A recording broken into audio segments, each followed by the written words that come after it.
Yan ba ka mo mga ataman nga karabaw? Kung yan para sa iyo ini nga video. Maramba ka mo nga ng karabaw pwede liwat magkasakit system. So diri la tawon kakayon sakit nga system. Okay?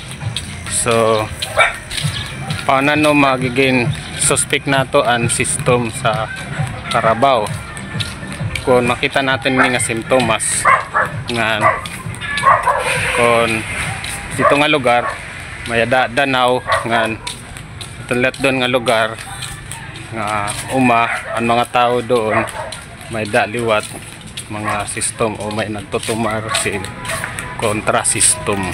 So nanan mga simptomas sa karabaw ngayon system kay naghihinugos, nag-oro-oro ngan pwede liwat nga anatay may damage o liver cirrhosis, pwede liwat magkayon sira neurologic signs like sige katumba naingon ta sa tao no? Kasi sa tao sugad tasita ng mga sintomas sa system pwede liwat dumako ang tiyan pero kasi sa karabaw ano ba nga dakatiyan pero dakatiyan sa karabaw pero naghihinugos. Okay. Ngan kung doon sito nga barangay may danaw ngan ang mga tuminong doon nagtutumagluwat sin kontra system most likely ang karabaw liat mayada system suspected to have system kay na ano kay ang tao nga nga bihira tumulnob sa tubig nagka-system so karabaw pa kaya nga mahilig magbabad sir sa mga danaw labugan. Okay?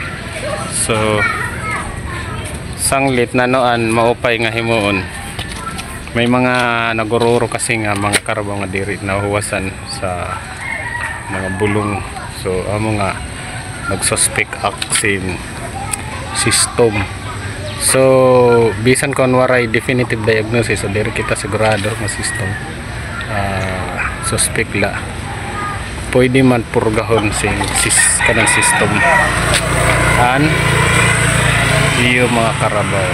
So ako suggestion sa iyo pwede maging routine sa iyo mga karabaw pagpurga kanang system. Okay?